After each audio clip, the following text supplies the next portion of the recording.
In this session, we're going to discuss some things you should consider prior to buying a pedal steel guitar.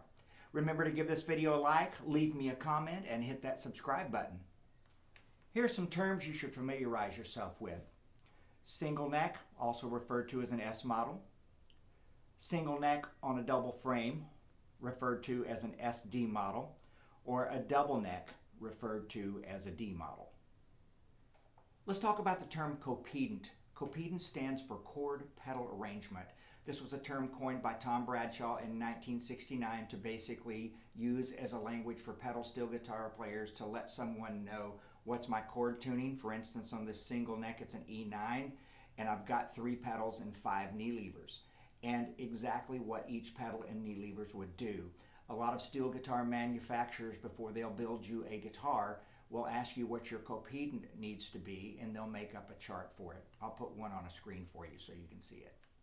Here's the most common tuning terms that you'll need to know.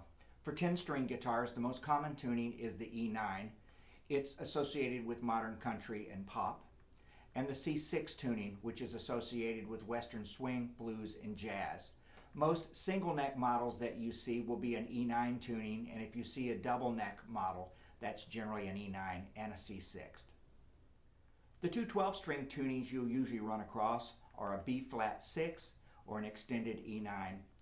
The players that usually gravitate towards these tunings feel that having the additional 2 strings is going to give them a wider variety of chord voicings on a single neck guitar as opposed to having 2 tunings on a double neck guitar. Moving on to floor pedals, let's talk about a typical E9 setup. In most cases, you're going to find that there's 3 pedals involved. Sometimes there's more, but in most cases 3. We'll refer to those as A, B, and C pedals.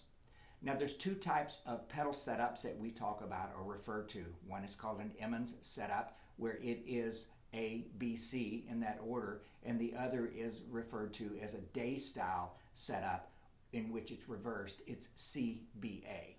If you are looking at a double neck guitar, which will have an E9 and a C6 typically, the remainder of the pedals 4 through 8 are going to control the strings on that C6 neck. Now when it comes to the 12-string guitars, either the extended E9 or the B flat 6, it's just going to be up to your discretion or the player's discretion on how they want the pedals arranged. So let's talk knee levers. Knee levers are the levers that are suspended from the undercarriage of the guitar that allow you to manipulate, raise and lower the strings using your knees. Typically you're going to find 4, but you could have as many as you want. I've seen guitars with 10 or 12. Most common, every guitar is going to have 4, and if it's a double neck guitar, usually those 4 will control something on either neck. Now I'll put the picture up on the screen. What we refer to is you'll have a lever that is what we call left knee left, a lever that is left knee right, a lever that is right knee left, and a lever that is right knee right. There's sometimes a vertical lever as well. Look, it just depends on how many you want, but typically you're going to find 4. When you get ready to buy that pedal steel guitar, the big question is, do you buy one new or do you buy one pre-owned? There's certainly advantages either way you want to go. Certainly brand new, you're going to pay a little bit more money, but you do know that you're going to get product that works properly and has some type of a warranty on it. When you buy something pre-owned, you may get a better price, but you may be running the risk of buying an instrument that has some faulty parts on it, or maybe something's not working right. So if you do buy one pre-owned, a couple of things you need to really keep in mind. One is, if you don't know what you're looking at, make sure you get a certified technician to take a look at it before you buy it, because the people you may be buying it from, especially if it's an individual, they may not be aware that there's anything wrong with it. They may think that everything is good because they just don't understand it.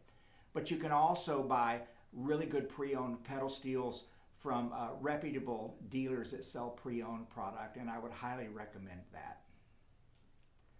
So let's say you're looking for a student level model pedal steel guitar to start out with. There are several things that are offered brand new and pre-owned. I'll give you some examples. So you've got GFI that is making the SM10. You've got Mullen that makes the Discovery. And you've got Stage 1. All of those are still offered brand new.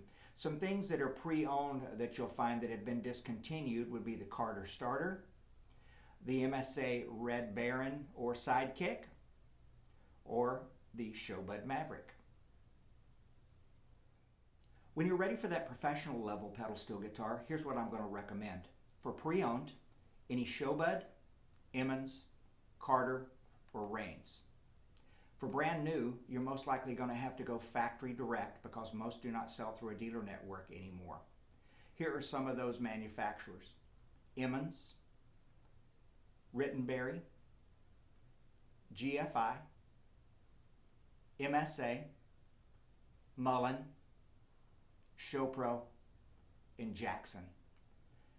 Don't forget to give this video a like, leave me a comment, and hit that subscribe button. There you go.